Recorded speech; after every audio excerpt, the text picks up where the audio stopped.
Another Steam Next Fest is upon us, and I've spent a bunch of my time this week playing all sorts of different demos, and I wanted to share a few of my favorites with you. Trying something a little different for this video, something a little bit more off the cuff. Really, I just wanted to talk about some games that I played this week that I'm really excited about and think you might be too, so let's dive into it. First up, we have Consume Me, a life simulation RPG developed by Jenny Zhao Xia and her partner AP. Jenny describes this as a sort of semi-autobiographical game in which you take on the role of young Jenny as she's entering her senior year of high school.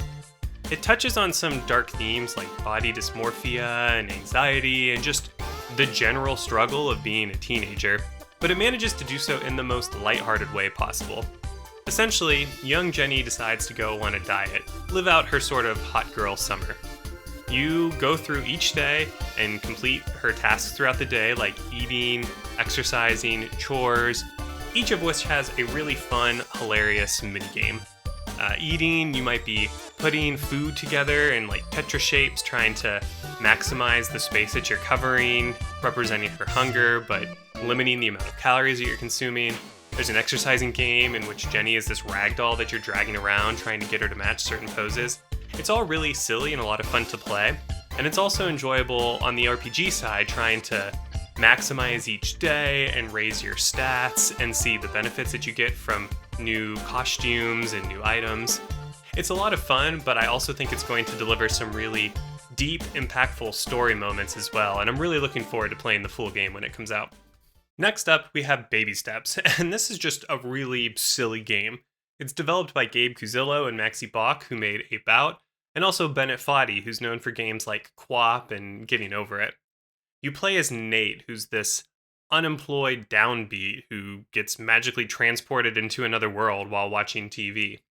And this game is all about walking, but it's very difficult to walk. You use the left trigger to pick up your left foot, and then the right trigger to pick up your right foot, and the analog stick to control your body weight. It's all very awkward. It's very difficult to wrap your head around at first, but similar to something like QWOP, once you start getting into the rhythm, you're able to kind of get better at walking and pick up your pace until you get to a log, and then it's a whole thing just to try and step over it. It's silly, it's fun, it's hilarious when you start ragdolling after falling on what seems like it would be an otherwise innocuous step. And it's matched by these cutscenes that have this really awkward, almost cringe-inducing sense of humor in the dialogue, but it's something that I really enjoyed and vibed with. I thought it was really funny. It's hard to say if the gameplay will have the staying power to make it enjoyable from beginning to end. It certainly seems much more approachable than something like Getting Over It, but without that difficulty and repeated failure, I don't know if this will have the same drive in me to finish it. But I really enjoyed my time with the demo. I think it has a lot of charm, a lot of goofiness, a sense of humor that I like quite a bit, so I'm definitely planning on giving this a try when it comes out. Anyone who I've talked about video games with will know that there are two genres in particular that speak to me: rhythm and roguelike. And this next game happens to be both. Of course, I'm talking about Ratatan, the spiritual successor to Patapon. This cute, whimsy game sits somewhere between action and RTS. You play as a Ratatan who has a musical instrument, and command an army of Koban who have weapons through commands that you enter in time with the music. So as the music's playing, you may enter a button a few times in time with the music to tell them to follow you, or attack, or protect themselves. And so you command this army, you have them attack the enemies, you try to have them avoid attacks, you need to avoid attacks yourself. It's all very frantic, it's a lot to wrap your head around, but once you kind of get into the zone and start feeling the music, you really get in that zen flow state that makes rhythm games so appealing. Of course, this one is super cute, it's super whimsical, it's super charming, just like the Patapon games were. The music is fantastic, and it has all the roguelite hooks that will keep the game fun, give you a nice sense of progression. You can upgrade the weapons of your Kobans, unlock new abilities, unlock new passives, all of that. This one looks really cool. It kind of seems like a game perfectly crafted for my interests in particular, so I'm super excited to jump into the full version. Another genre I've been getting more and more into is Metroidvania, and this next game looks to be a really unique one. This is Possessors, developed by Heart Machine, makers of Hyper Light Drifter and Solar Ash. You play as Luca, who's had her body inhabited by a demon after this cataclysmic demonic invasion event. It plays like a fairly standard Metroidvania where you explore and attack enemies, but what really makes it stand out is the striking visuals. The art is absolutely fantastic. It has this sort of dark comic book feel. A lot of the animations are low frame rate, which does kind of make things feel stiff and stilted at first, but once you get used to it, gives it this really awesome comic book aesthetic and vibe that I really, really enjoyed. The combat is pretty fun. It starts pretty standard, but then you start getting these secondary weapons that really mixes things up. And the atmosphere is just totally on point. This seems like it'll be a really fun Metroidvania to just kind of explore and get lost in. I'm intrigued by the story and what caused the demonic invasion and what are the motivations for the particular demon that's inhabiting your body. It just seems really cool, and Heart Machine obviously is a really strong indie developer, so I definitely think I will be checking this one out when it releases. Now, before we move on to the last of my favorite demos, I wanted to take you through a few honorable mentions.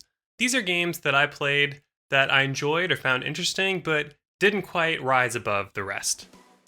First, we have Formula Legends, a racing game providing a historical look at the many eras of Formula One racing.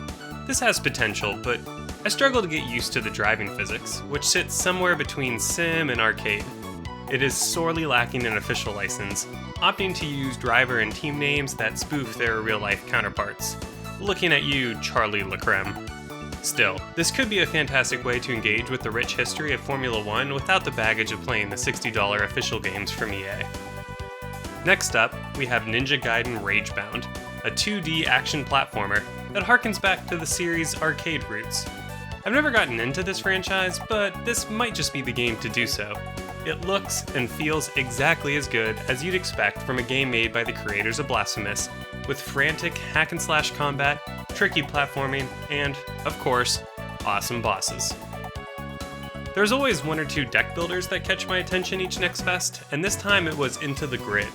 Mechanically, it plays much like your typical deck builder, but it is wrapped in this amazing cyberpunk aesthetic where you're navigating a digital hellscape and hacking nodes to perform actions. The coolest part?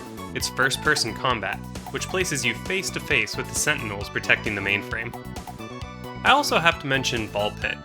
This is a survival roguelike mashed with a brick breaker, where you aim and shoot a myriad of balls with different effects and abilities to clear an ever-growing army of bricks as they march down the screen towards you.